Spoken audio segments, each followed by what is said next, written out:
ada perang tuh, bawa gola apa-apa itu, ya Allah. Kaca mobil dipecahin guys, ya Allah. Ya Allah, di rumah sendiri takut, wai. Memang kalau ada dia, memang saya mengadakan kekerasan juga dengan dia. Potong kasih mati yang ada di dalam rumah. Kemudian lari ke atas, lari. Aku lari. Oke. Urusannya tuh ada sengketa di Ambon sana. Itu bohong. Coba kalau Nus buka itu. Nus tidak berani buka itu.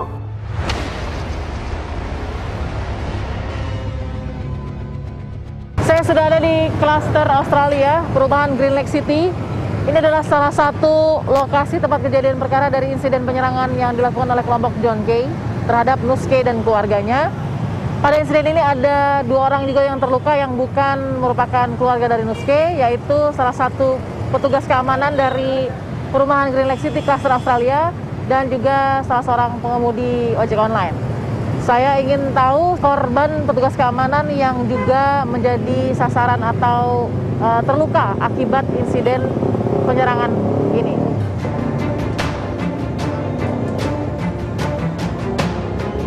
Permisi Pak. Permisi Pak. Rekan kerja yang terluka 1 orang Pak, bener ya? Ya, saya nggak bisa kasih jawaban juga. Nggak bisa kasih jawaban, oke. Ya. Tapi bener ya Pak, 1 orang terluka ya? Kalau pengemudi ojol juga di sini ya Pak ya? Bukan, di luar. Oh, di luar. Jadi kita coba masuk ke dalam. Makasih ya Pak. Jadi dibenarkan tadi ada salah seorang petugas keamanan yang terluka dari pihak perumahan Green Lake City di klaster Australia. Saya akan coba cari tahu di mana korban petugas keamanan yang juga terluka dan seperti apa ceritanya dan kejadian insiden penyerangan itu. Ikuti fakta.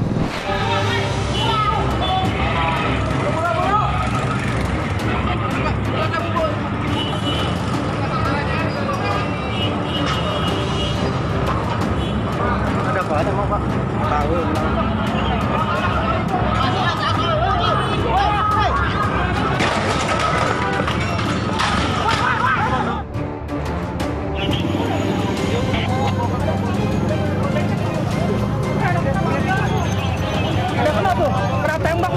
Ada ya? Mana ada kena tembak kan? Aduh, kena tembak juga. Oh dia tuh kena tembak.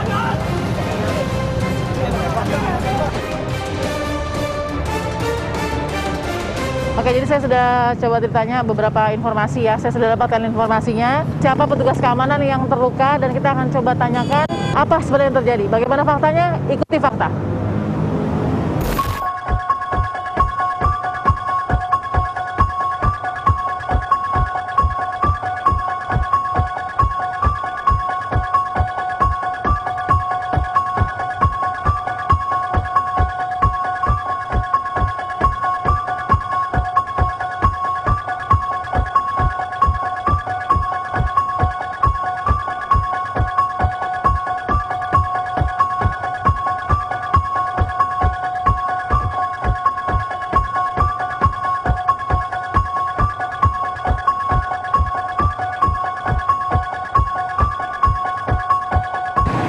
Saya akan bertemu dengan petugas keamanan yang terluka. Mudah-mudahan kita bisa gali lagi fakta di balik insiden penyerangan juga dan yang kemudian melukai dirinya ya.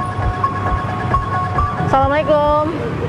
Bapak, saya Balkis dari Fakta TV One. Ibu, saya Balkis dari Fakta TV One. Ya, jadi ini orang tua dari Adi ya? Iya. Mas Adi, ini pekerjaannya benar ya sebagai Security di Green Lake. kita boleh jenguk kondisi Silakan. Ya. Oke, Mas Adi, saya Balkis dari tim Fakta TV One. Ini turut prihatin juga ya. Sudah hari keberapa? Istirahat dulu, rawat jalan berarti ya? Ada operasinya, Mas? Enggak ada, alhamdulillah, cuma tulang saya geser. Tulang geser, tulang persendian Iya, mata kaki geser. Lalu kemudian itu kenapa, Mas? Ini cuma kena aspal ya. Aku klarifikasi dulu ya. Benar ya, sebagai petugas keamanan di Green Lake City, klaster Australia. Jadi pada saat itu Mas Adi sedang tugas? Lagi tugas kebetulan. Di hari Minggu siang. Siang. Setelah bada juhur. Berapa orang sih Mas yang sedang bekerja? Saya lagi bertiga, Bu. Apa Mas yang terjadi? Mungkin Mas Adi bisa sedikit membagikan juga faktanya. Dia kan tiba-tiba masuk ke dalam dengan kecepatan kencang. Saya udah curiga dari awal, ini orang ketutup masker bab semua, nggak mau buka kaca. Kita kan prosedur buka kaca, tujuan lengkap. Tiba-tiba saya samperin, dia nggak mau buka kaca. Satu orang turun dari pintu depan, membuka portal bomjet kami. Bomjet itu, saya kan kesel sebagai keamanan, ini maksudnya apa, tujuannya apa. Dia tetap nggak mau buka kaca. Tiba-tiba dari pintu belakang keluar satu orang. Tiba-tiba dari pintu belakang Pintu keluar, itu satu mobil itu kurang lebih 5 orang. Pegang apa Mas, lihat Mas? Dia bawa samurai, yang keluar itu mengancam rekan saya Gunawan. Dia mau ditusuk, suruh masuk ke dalam, suruh diem. Pas saya ngelihat itu, saya langsung segera balik ke pos untuk mengambil HT, minta bantuan ke rekan-rekan. Tapi saya sebelum ngambil HT itu, saya nggak sempet, mereka mau keluar dari pintu, mau bacok saya keluar, minta tolong. Nggak lama, dia masuk, teman saya masih disandra, saya minta tolong di depan. Nggak lama kemudian, Fortuner hitam itu masuk. Akhirnya saya minta bantuan ke ojol juga untuk bantu, karena teman saya kan disandra. Akhirnya nggak lama itu mobil masuk, semuanya melakukan penyerangan di dalam rumah Pak Nuske. Jadi berhasil nggak ngambil HT itu? Berhasil. Untuk minta pertolongan? Sama HP saya diambil.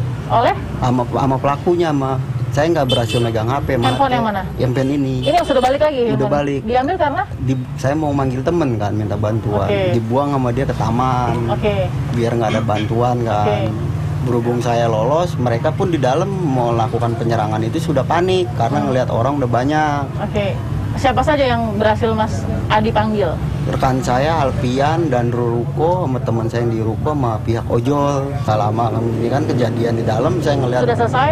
Bawa-bawa samurai itu di dalam, saya tutup gerbang. Tapi saya nggak slot karena kan saya mikir keamanan warga saya. Saya hanya mempersulit dia untuk keluar masuk aja. Lalu kemudian?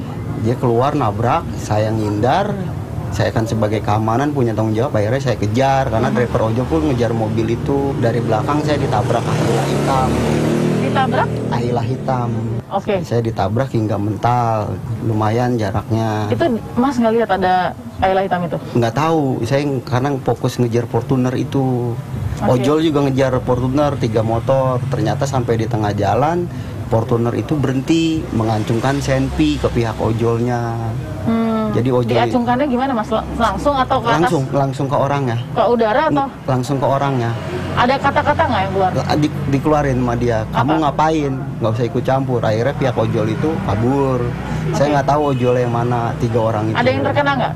Tembakan? Ada yang bantu nutup gerbang sama saya. Jadi sempat bantu Mas Adi? Sempat bantu, emang saya minta bantuan ojol juga kan. Terus kemudian? Kemudian nggak. Kena apanya dia? Dia jempol kakinya kena luka tembak. Dia sih nembaknya nggak ini Bu ya, nggak mengarahkan ke orang, dia nembak ke tanah dan udara. Yang Ahila hitam ini yang menabrak Mas Adi? Di bagian mana Mas, ingat nggak? Saya pinggang, jarak sekian 3 meter lah saya mentar kurang lebihnya.